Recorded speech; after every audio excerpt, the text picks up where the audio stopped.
Hello viewers, welcome to my channel. இன்றைக்கி வந்து பேசிக்கான தயிர் சாதம் எப்படி கலர்றதுன்றது பிகினர்ஸ்க்கு காமிக்கிறேன். இந்த மாதிரி சூடு சாதம் இது நல்லா கரண்டியால் நல்லா மசிக்கணும். மசிக்கும் போதே இதில் வந்து பால் ஊற்றிடணும். இப்படி சூடாக இருக்கும்போதே பாலும் சூடாகவே ஊற்றினா சாதம் வந்து நிறையா காண்டு வரும். இப்போ இந்த சூட்டோடு இதை நல்லா மசிக்கணும். நல்லா மசித்து ஆறுற வரைக்கும் அதை மசிச்சுட்டு திருப்பியும் கெட்டி ஆகிடுத்துனா மறுபடியும் பாலை ஊற்றி பால்லையே தான் சாதத்தை பிசையணும். இப்போ இந்த சூடில் பாலும் சூடு சாதமும் சூடாக இருக்கும்போது பாலை ஊற்றினோன்னா டக்குன்னு அந்த பால் வந்து சாதத்தில் இழுத்து இப்போவே கெட்டி ஆகிடுது. அதனால் இன்னும் கொஞ்சம் பால் இப்போவே ஊற்றிடணும். பாலோட அளவுலாம் வந்து நமக்கு இந்த சாதம் எப்படி தேவைப்படுமோ, சாதத்துக்கு பால் எவ்வளோ தேவைப்படுமோ அந்த அளவுக்கு பால் ஊற்றினோம். பால்லே தான் ஃபுல்லாக பிசையணும் சாதத்தை. ஸோ இப்போ இது வந்து இப்போ இவ்வளோ இந்த அளவுக்கு தண்ணியாக இருக்குது. இப்போ இதை விட்டுட்டோன்னா நல்லா ஆறுனதுக்கு அப்புறமா நல்லா கெட்டியாயிடும். இதில் தேவையான அளவு உப்பு சேர்த்துக்கலாம். இப்போ உப்பு சேர்த்துருக்கேன். இதை நல்லா மிக்ஸ் பண்ணிவிட்டு இதை அப்படியே விட்டுடலாம். ஒரு நல்லா ஃபுல்லாக கூல் ஆற வரைக்கும் விட்டுட்டு அதுக்கப்புறம் தேவைப்பட்டால் பால் ஊற்றிக்கலாம், இல்லைன்னா அதுக்கப்புறமா தயிர் மிக்ஸ் பண்ணணும். ஸோ இதை ஆறட்டும். தயிர் சாதம் இப்போ பாருங்கள் கொஞ்சம் நல்லா கெட்டியாகிடுது. ஆனால் சூடு இருக்குது, இன்னும் கொஞ்சம் கூட கெட்டியாயிடும். இப்போ இதை வந்து தாளிச்சிடலாம்.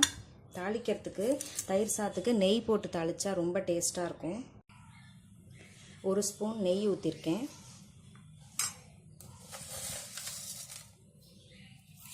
கடுகு 1 ஸ்பூன் போடுறேன். உளுத்தம்பருப்பு 1 ஸ்பூன் போடுறேன்.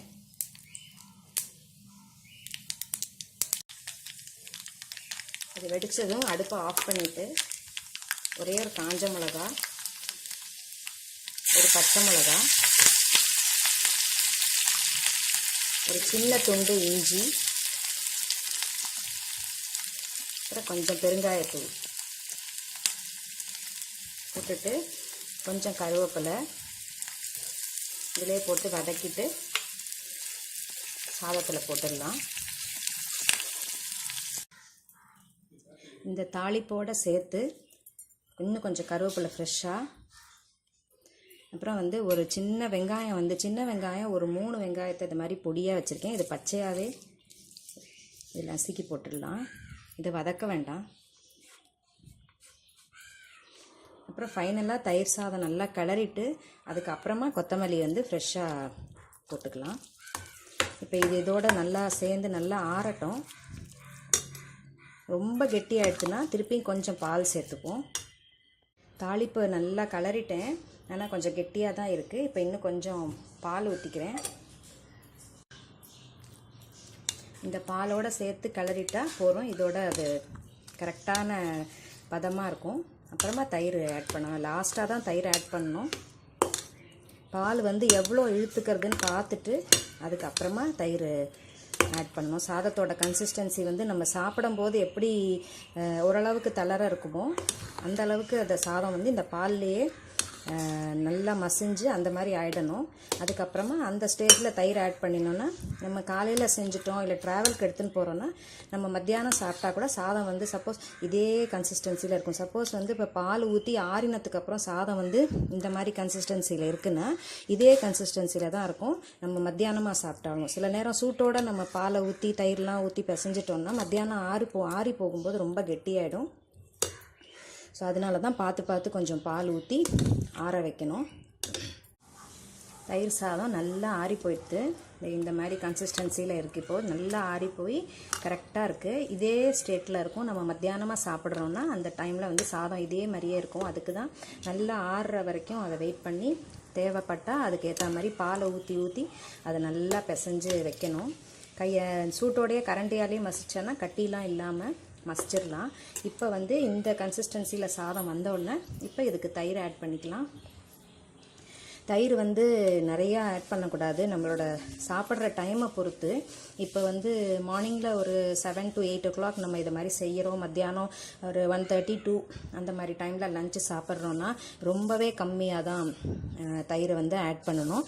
ஆனால் இதே வந்து செஞ்சு ஒரு 1 ஹவரில் நம்ம சாப்பிட போகிறோம் அப்படின்னா அப்போ கொஞ்சம் நிறையா தயிர் ஆட் பண்ணலாம். ஸோ இது வந்து மத்தியானத்துக்கு சாப்பிட்றதுக்காக நான் இப்போ தயிர் வந்து ரொம்ப கம்மி குவான்டிட்டி தான் ஆட் பண்ண போகிறேன். ஸோ இப்போ பார்த்தீங்கன்னா இது வந்து 1 ஸ்பூன் அளவுக்கு தான் இருக்கும் தயிர், இவ்வளோ தான் ஆட் பண்ண போகிறேன். இந்த தயிர் வந்து இதில் இந்த ஒரு 4 to 5 ஹவர்ஸ் வந்து அப்படியே இருந்ததுன்னா கரெக்டாக அது தோஞ்சு நல்லா நமக்கு ஃப்ரெஷ்ஷாக புளிக்காமல் அந்த தயிர் சாதம் ரொம்ப டேஸ்ட்டாக இருக்கும். அதே நம்ம இதே கன்சிஸ்டன்சியில் சாதம் வந்து ஒரு 1 ஹவரில் நம்ம தயிர் சாதம் சாப்பிடணும் அப்படின்னா அந்த இதுக்கு நம்ம இவ்வளோ தயிர், 1 கரண்டி தயிர் ஆட் பண்ணலாம். இது வந்து மத்தியானமாக சாப்பிட்றதுனால ஒரு 4 to 5 ஹவர்ஸ் கரெக்டாக இருக்கும் இந்த மாதிரி நம்ம தயிர் ஊற்றி பிசைஞ்சோன்னா. ஸோ இது வந்து ஜஸ்ட்டு ஒரு ஸ்பூன் அளவுக்கு தான் நான் தயிர் ஊற்றிருக்கேன். ஃபைனலாக கொஞ்சமாக முந்திரி வந்து நெய்யில் வறுத்து போட்டிருக்கேன். அப்புறம் கொத்தமல்லியை ஃப்ரெஷ்ஷாக கட் பண்ணி போட்டிருக்கேன். இதை மாதிரி செஞ்சு ட்ரை பண்ணி பாருங்கள், புளிக்காமல் இருக்கும். கொஞ்சம் ஒரு 4 to 5 ஹவர்ஸ் ஆனாலும் அந்த தயிர் சாதம் இப்போ நம்ம கிளறும் போது எப்படி கன்சிஸ்டன்சியில் இருக்கோ அதே மாதிரி இருக்கும். அதுக்கு மெயினாக வந்து பாலை ஊற்றி நல்லா ஆற விட்டுடணும். ஆற வச்சு அதுக்கப்புறமா ஃபைனலாக கொஞ்சமாக தயிர் ஊற்றி கலந்தோன்னா நம்ம மத்தியானமாக சாப்பிடும்போது ரொம்ப டேஸ்ட்டாக இருக்கும். இதுக்கு வந்து வேரியேஷனில் வெள்ளரிக்காய் கூட துருவி போட்டுக்கலாம், கேரட்டு கூட பொடியாக கட் பண்ணி அதுவும் ஆட் பண்ணிக்கலாம். ஆனால் அதெல்லாம் பச்சையாக போடணும், அப்போ தான் நல்லாயிருக்கும். சின்ன வெங்காயம் போட்டால் மாதிரியே. ஸோ இன்றைக்கி நான் வெறும் சின்ன வெங்காயம் மட்டும் போட்டிருக்கேன். ஸோ இதை மாதிரி தயிர் சாதம் டேஸ்ட்டாக செஞ்சு ட்ரை பண்ணி பாருங்கள். பிடிச்சதுன்னா உங்களோட கமெண்ட்ஸை கொடுங்க. நான் அடுத்த ரெசிபியில் சந்திக்கிறேன். பாய்.